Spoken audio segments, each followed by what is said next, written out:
लीता education को स्वागत। देखंतु गोटे द्विघात समीकरण मूलदेय समष्टि 3 और मूलदेयर वर्गर समष्टि 29 हेले समीकरण टी निरूपण कर। देख समीकरण देइछि मूलदेयर समष्टि 3 ताले समीकरण टी आमे कोन जानिचे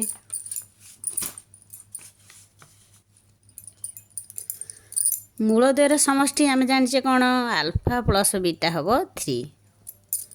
मूलदेयर वर्गर समष्टि ताले अल्फा स्क्वायर बीटा स्क्वायर हबो 29 ताले समीकरणटा कोन आमे निरूपण करिया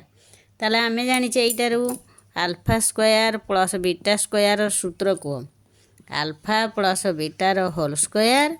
माइनस 2 अल्फा बीटा एटा जानिचे ताले आमे जानिचे अल्फा स्क्वायर बीटा स्क्वायर केते आसिला 29 देखो alpha plus beta whole square केते अछि 3 square minus 2 into alpha beta तो देइनी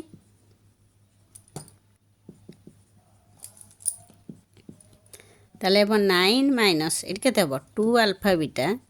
इक्वल टू 29 एटा एपट को ने जे सेपट एटा 2 अल्फा बीटा ताले म केते हबो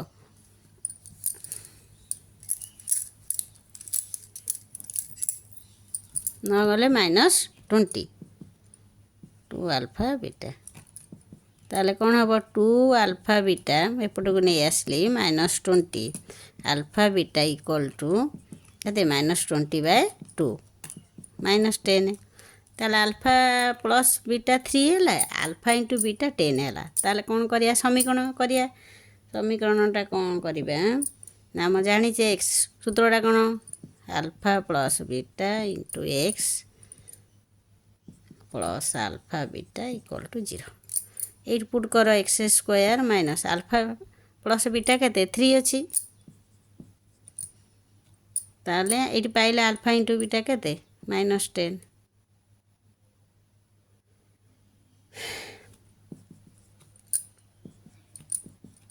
x square minus 3x minus 10 equal to 0 पाइगला समीकरणटा